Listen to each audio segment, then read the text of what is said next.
कहानी Begampur railway station की है। ये स्टेशन दिन में आम रेलवे स्टेशनों की तरह ही व्यस्त रहता है। हर घंटे ट्रेनें आती जाती रहती हैं। यात्री प्लेटफॉर्म पर दौड़ते रहते हैं और अनाउंसमेंट की आवाज चारों ओर गूंजती रहती है। लेकिन जैसे ही सूरज ढलता है और रात का अंधेरा घिरता है, ये स्टेशन किसी और ही दुनिया का हिस्सा लगने लगता है। रात में यहाँ कोई भी ट्रेन रुकती नहीं। सभी ट्रेनें तेजी से इस स्टेशन को पार कर जाती है। मानो कुछ ऐसा हो जिसे छूने से वे भी डरती हो। प्लेटफॉर्म नंबर 3 की ओर तो कोई देखता भी नहीं, क्योंकि यहाँ के लोग कहते हैं कि वहाँ कोई और भी मौजूद, कोई ऐसा जो अब भी अपनी आखिरी ट्रेन पकड़ने की कोशिश कर रहा है। करीब 5 साल पहले इसी स्टेशन पर एक दर्दनाक हादसा हुआ था। इस घटना के बाद से ही कुछ अजीब चीजें होने लगी। ये कहानी एक ऐसे रेलवे स्टेशन की है जहां देर रात रुकने की हिम्मत कोई नहीं करता। अब आप इस कहानी को एक अफवाह मान सकते हैं या सिर्फ एक पुरानी दंत कथा, लेकिन यह कहानी उन घटनाओं पर आधारित है जो एक रेलवे कर्मचारी अजय ने खुद अनुभव की थी। अगर आप इस स्टेशन के प्लेटफॉर्म नंबर 3 पर रात के समय अकेले खड़े हों, तो शायद आप भी वही महसूस करें जो अजय ने किया था। अजय एक रेलवे कर्मचारी जिसने पिछले 12 सालों से भारतीय रेलवे में काम किया था। कुछ महीने पहले ही उसकी ट्रांसफर बेगमपुर रेलवे स्टेशन पर हुई थी। उसे रेलवे ट्रैफिक कंट्रोलर के रूप में तैनात किया गया था और उसकी ड्यूटी थी कि वो रात की आखिरी ट्रेन के गुजरने के बाद स्टेशन ऑफिस को बंद करे। वो अपने काम में इतना माहिर हो चुका था कि अब उसे रात में अकेले रहने की आदत पड़ गई थी। लेकिन कुछ चीजें ऐसी थी जो उसे अब भी असहज कर देती थी। स्टेशन शहर से थोड़ा दूर था, इसलिए रात 11 बजे के बाद यहाँ बहुत कम ही लोग दिखाई देते थे। लेकिन कुछ कर्मचारियों और लोगों में ये चर्चा थी कि आधी रात के बाद प्लेटफॉर्म नंबर 3 पर अजीब चीजें होती हैं। कुछ कहते थे कि वहां किसी की परछाई दिखती है, तो कुछ को ऐसा लगता था कि वहां से किसी के चलने की आवाजें आती हैं। एक दिन अजय ने अपने एक साथी रमेश से पूछा, ये प्लेटफॉर्म नंबर 3 वाली बातें सच है या लोग बस मजे ले रहे हैं? रमेश ने हल्की हंसी के साथ जवाब दिया, भाई मैंने खुद कुछ नहीं देखा, लेकिन बहुत से लोगों ने अजीब चीजें महसूस की हैं। पहले एक गार्ड था, उसने दावा किया था कि उसे प्लेटफॉर्म नंबर 3 पर एक आदमी बैठा दिखा, लेकिन जब पास गया तो कोई नहीं था। और ये सिर्फ एक ही बार नहीं हुआ, कई लोग कह चुके हैं कि यहाँ कुछ गड़बड़ है। अजय ने इस पर ज्यादा ध्यान नहीं दिया। उसे भूत प्रेत की कहानियों पर विश्वास नहीं था। वो मानता था कि रात के अंधेरे और दिमाग की थकान के कारण लोग भ्रम का शिकार हो जाते हैं। लेकिन दोस्तों, उसे क्या पता था कि जल्द ही उसे खुद इस रहस्य का सामना करना पड़ेगा। कुछ साल पहले रवि एक सरकारी कर्मचारी था जो रोजाना रात 8:30 बजे की ट्रेन से सफर करता था। लेकिन उस दिन वो ऑफिस में ज्यादा काम की वजह से लेट हो गया था। उसकी पत्नी ने फोन पर बताया था कि घर पर मेहमान आए हुए हैं। वो जल्द से जल्द पहुंचना चाहता था। भागते भागते जब वो स्टेशन पहुंचा, तब तक ट्रेन धीरे धीरे शुरू हो गई थी। जल्दबाजी में उसने दौड़कर ट्रेन पकड़ने की कोशिश की, लेकिन प्लेटफॉर्म गीला था, जिससे उसका पैर फिसल गया और वो सीधे पटरी पर गिर गया। संतुलन बिगड़ने के कारण वो फिसल गया और पटरी पर गिरते ही ट्रेन के नीचे आ गया। यह हादसा रात के 10:30 बजे हुआ था और उस समय प्लेटफॉर्म पर मौजूद एक बुजुर्ग चाय वाले ने इसे अपनी आंखों से देखा था। चाय वाले के मुताबिक ट्रेन के गार्ड और कुछ यात्री मदद के लिए दौड़े, लेकिन तब तक बहुत देर हो चुकी थी। इस घटना के बाद स्टेशन पर यह अफवाह फैलने लगी कि रवि की आत्मा अभी भी प्लेटफॉर्म नंबर 3 पर भटकती है। कई यात्रियों ने बताया कि उन्होंने देर रात यहाँ किसी आदमी को बैठे देखा, लेकिन जैसे ही पास गए वो गायब हो गया। कुछ ने यह भी कहा कि ट्रेन के गुजरने के बाद पटरी पर सफेद कपड़ों में एक परछाई खड़ी दिखाई देती थी। उसके बाद से हर रात प्लेटफॉर्म नंबर 3 पर कुछ अजीब घटनाएं होने लगी, लेकिन अजय इन बातों पर विश्वास नहीं करता था। उसके लिए ये सब बस अफवाहें थी। एक रात अजय की ड्यूटी अकेली थी। आमतौर पर स्टेशन पर 2 कर्मचारी मौजूद रहते थे, लेकिन उस दिन उसके साथी रमेश ने किसी फैमिली फंक्शन के लिए छुट्टी ली थी। इसलिए पूरी जिम्मेदारी अजय पर थी कि वो आखिरी ट्रेन गुजरने के बाद स्टेशन ऑफिस को ताला लगाए और सिग्नल कंट्रोल की रिपोर्ट अपडेट करे। रात के 1:45 हो चुके थे और आखिरी ट्रेन प्लेटफॉर्म नंबर 1 से गुजरने वाली थी। अजय ने अपनी घड़ी देखी और फिर सिग्नल पैनल की तरफ देखा। ट्रेन के गुजरने से पहले उसे ट्रैक क्लियर करना था। कुछ ही मिनटों बाद इंजन की रोशनी दूर से चमकने लगी और ट्रेन की सीटी की आवाज गूंज उठी।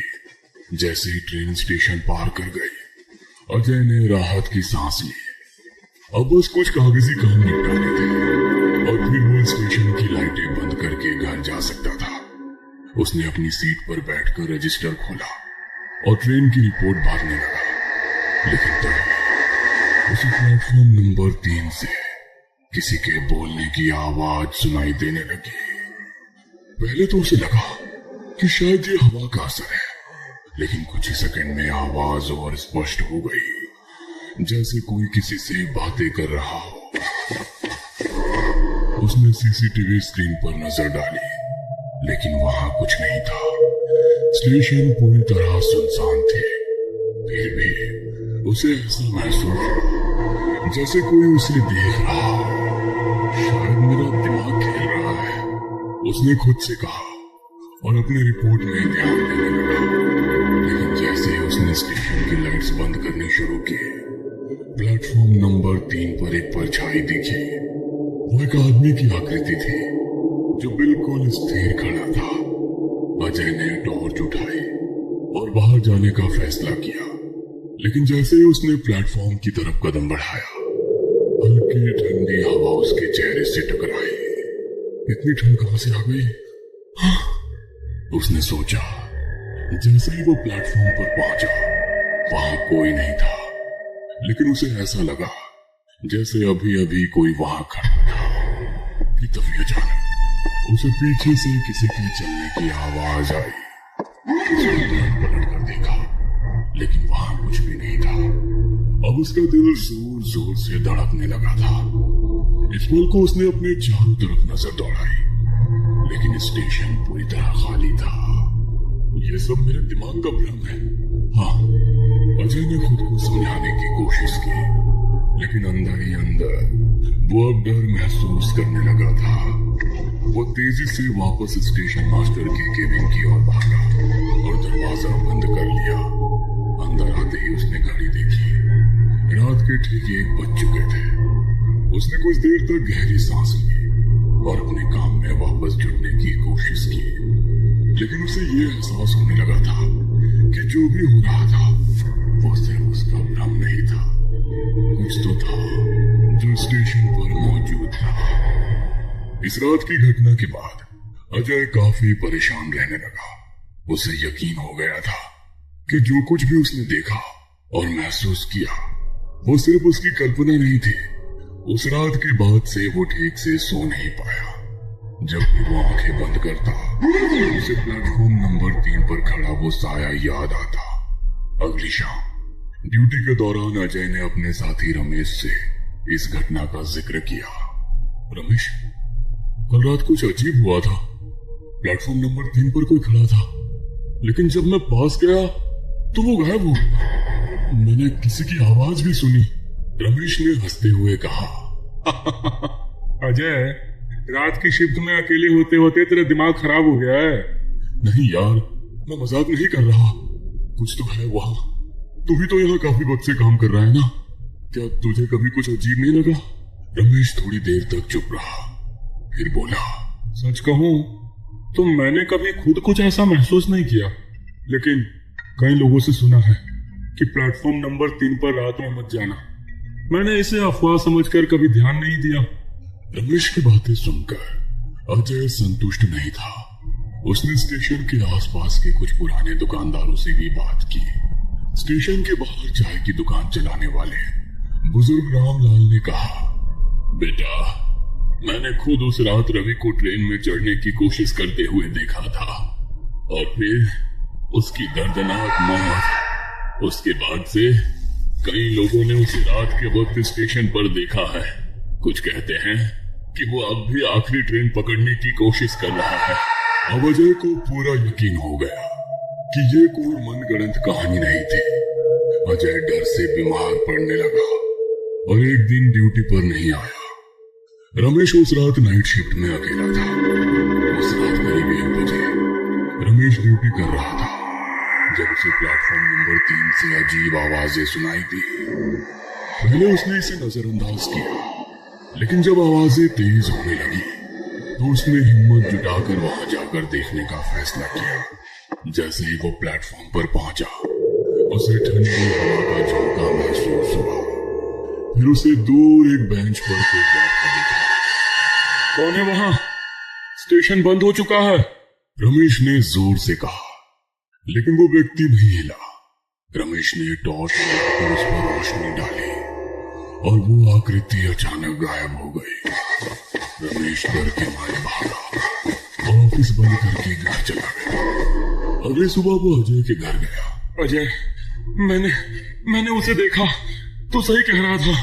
अब दोनों को एहसास हुआ कि जो कुछ हो रहा था वो सच था, लेकिन स्टेशन मास्टर और अन्य अधिकारी उनकी बातों को मजाक समझते थे।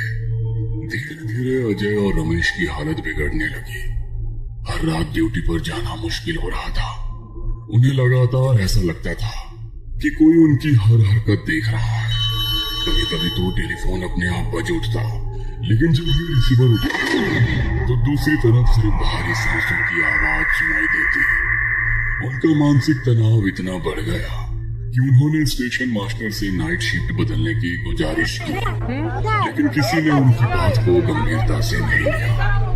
अजय अब पूरी तरह परेशान हो चुका था। उसे समझ नहीं आ रहा था कि आखिर ये आत्मा उसे और रमेश को ही क्यों परेशान कर रही थी। अब सवाल था कि आगे इस डर को सहकर यहाँ काम करते रहेंगे या फिर किसी तरह इससे छुटकारा पा सके। उसने तय किया कि अब वो इसका हल निकालेगा। अगले ही दिन अजय ने कुछ स्थानीय लोगों और अपने पुराने सहकर्मियों से बात की। लोगों ने उसे समझाया कि जब आत्माएं किसी जगह पर बंधी होती है तो वे कभी कभी वहां रहने वाले लोगों से संपर्क करने की कोशिश करती है, लेकिन अजय को यकीन नहीं हुआ। उसने परवेज अंसारी नाम के पैरानॉर्मल इन्वेस्टिगेटर से संपर्क किया। अजय को उसके बारे में स्टेशन के पास वाले एक पुराने दुकानदार से पता चला था। उसने बताया था कि अगर कोई इस रहस्य को सुलझा सकता है तो वो परवेज है, जो पहले भी कई रहस्यमय घटनाओं की जांच कर चुका था। परवेज ने स्टेशन पर आकर कुछ जांच और वहाँ कुछ अजीब चीजें महसूस की। आत्मा शांत हो गई है, किसी इस दुनिया से जाने नहीं दिया गया। उसने कहा। अजय ने उसे रवि के बारे में बताया, कैसे वो आखिरी ट्रेन पकड़ने की कोशिश में मारा गया। आत्मा इसलिए यहाँ अटकी हुई है क्योंकि इसे अपने जाने का एहसास ही नहीं हुआ। हो सकता है इसे अभी भी लगे कि वो ट्रेन पकड़ सकता है। इसे मुक्ति देने के लिए हमें इसकी आखिरी इच्छा को पूरा करने का कोई तरीका ढूंढना होगा, परवेज ने समझाया। परवेज ने कुछ दिनों तक स्टेशन पर रहकर डिटेल में जांच की। उसने वहां कई बार EVP electronic voice phenomena record करने की कोशिश की और कुछ विचित्र आवाजें कैद भी हुई। लेकिन जो सबसे चौंकाने वाली बात थी वो ये कि आत्मा केवल उन्हीं लोगों को परेशान कर रही थी जो भूत प्रेत पर विश्वास नहीं करते थे। यह आत्मा उन लोगों को निशाना बनाती है जो इसे झूठ समझते हैं। जैसे ही कोई इसे नकारता है, ये उन्हें एहसास कराने की कोशिश करती है कि वो वास्तव में यहाँ है।